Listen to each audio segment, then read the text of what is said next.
Hi guys, I am your next contestant on Mindfulness Mondays.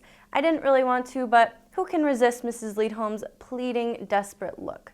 So it is back to another New Year's resolution. Did you know that by the third week in January, already half of individuals have broken their New Year's resolutions? That is because change is hard, but I am here to remind you that you can do it. Resolution number 3. Volunteer. Set the resolution to do good for others in the upcoming year. After all, you won't just be benefiting those you help, you also will be benefiting yourself. Volunteering can give you a sense of purpose, increase your self-esteem, and make you happier. In 2017, get a helper's high by volunteering. Need some ways and ideas to volunteer? Talk with your teachers, talk with your counselors, or go see the ladies who work for the interfaith caregivers. There are always places who could use a helping hand, and we are young, so you have the energy to help. So go volunteer, guys.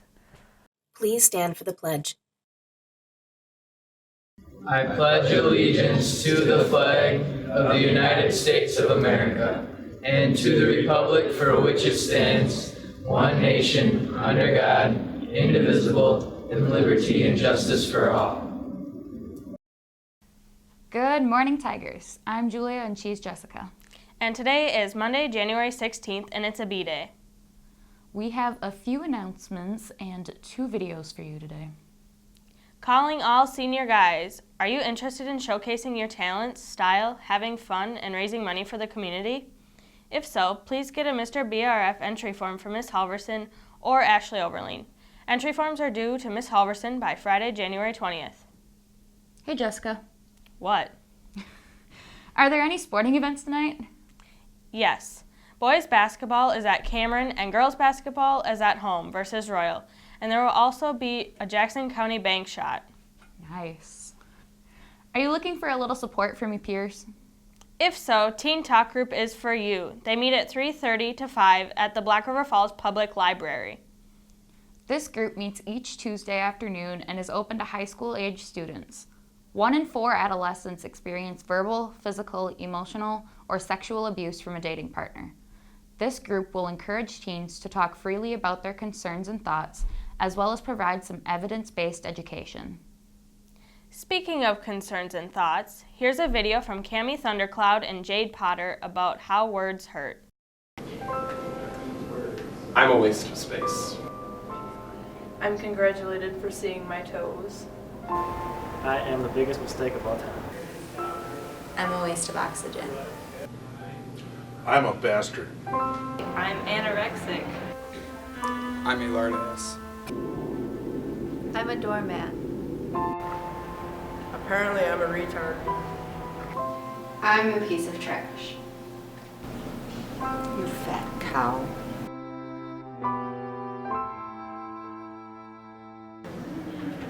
I am a faggot. I'm a terrorist. I'm worthless. I'm a whore. I'm just like my mother. I'm an ignorant, obnoxious hoe. I'm self-centered. I'm asking for it.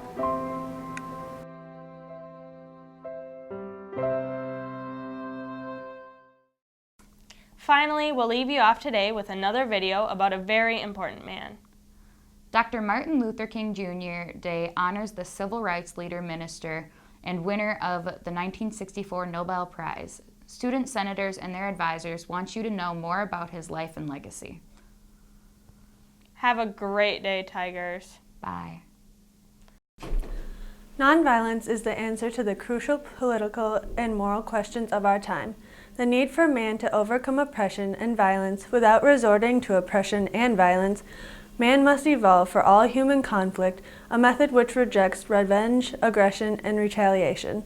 The foundation of such method is love. Martin Luther King, 1964. Today is the day in the United States that we commemorate the life of Martin Luther King Jr. The opening quotation you heard was from a speech King gave in December of 1964 while in Stockholm, Sweden, accepting the Nobel Peace Prize. When you think of King, you should think of the idea of non-violence resistance. During the great struggle for civil rights, It was King who advocated the application of Gandhi's principle of nonviolent resistance to unjust laws. Gandhi was a famous Indian leader who had been influenced by the writings of Henry David Thoreau, an American philosopher who lived in the 19th century.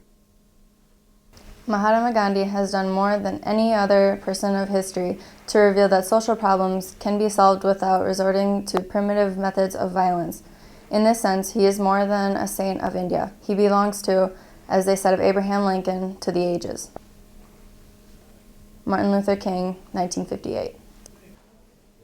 King was born on January 15, 1929 in Atlanta, Georgia. He first came to national attention when he was only 26 years old in 1955 with his involvement in the Montgomery bus boycott.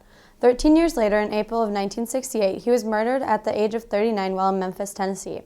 In 1983, Congress passed and President Reagan signed a law commemorating this day as a national holiday. Though the action was controversial, many opposed the King holiday. The day has become a powerful yearly reminder of King's life and legacy. King's position in history was complex. His message of nonviolence was not universally accepted by people of color. Many who had experienced oppression at the hands of white people thought King was too soft, too passive. They wanted change now. This became one of King's greatest challenges. That challenge continues even today. As King himself said, "We must combine the toughness of the serpent and the softness of the dove, a tough mind and a tender heart." Darkness cannot drive out darkness. Only light can do that. Hate cannot drive out hate. Only love can do that. Hate multiplies hate, violence multiplies violence, and toughness multiplies toughness in a descending spiral of destruction. The chain reaction of evil, hate begetting hate, wars producing more wars, must be broken, or we shall be plunged into the dark abyss of annihilation. Martin Luther King, 1963. Those words come from something King wrote in 1963, the same year he gave his most famous speech. We aren't celebrating Martin Luther King today because he was black. We're celebrating him because he stood for a principle that is central to the idea of America, that all people, regardless of color or background, will be treated with respect, that they will be judged by the content of their character. Every time you treat a classmate or teacher or person who waits on you at a restaurant or anyone you come in contact with in a respectful way, you are honoring that principle that King was preaching. It's about tolerance of others. A nation that continues year after year to spend more money on military defense than on programs of social uplift is approaching spiritual death. Martin Luther King, 1967. In 1967, Martin Luther King made an important and revolutionary decision. He decided to speak out against the war in Vietnam. He saw the war and the destruction it brought as a waste of resources that could be used for the betterment of society. In 2017, it is important for us to remember that King's message of nonviolence was also strongly connected to a powerful anti-war message. His words and his actions continue to challenge us. What kind of society do we want in America? You must be the change you wish to see in the world. That statement comes from Mahatma Gandhi, and it embodies the message of King. If you want things to change, it has to start with us. Martin Luther King was murdered 48 years ago, but his memory remains and his message is timeless. The ugliness of racism comes in all colors, and we certainly deal with issues of race within our own community. We don't have to look very far to see it. Racism, unfortunately, is a human condition. No one group has a monopoly on it. It affects us all. A wise person once told me that racism is based almost entirely on fear. Fear of differences, fear of the unknown, fear of what we do not understand. The best way to fight racism is to refuse to accept it in ourselves or in others. That is our responsibility. The best way to fight racism and teach tolerance of others is through education, to build communities of respect one brick at a time, to eliminate irrational fears and resentments that serve only to destroy. One person cannot solve the deep problem of racism, but one person can control his or her attitude concerning race. King said this about the role of education in our lives.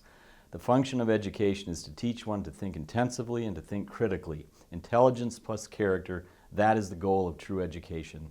That is a message worth hearing every day. On behalf of the Student Senate, thanks for listening, and take some time this day to reflect on the life and legacy of Martin Luther King.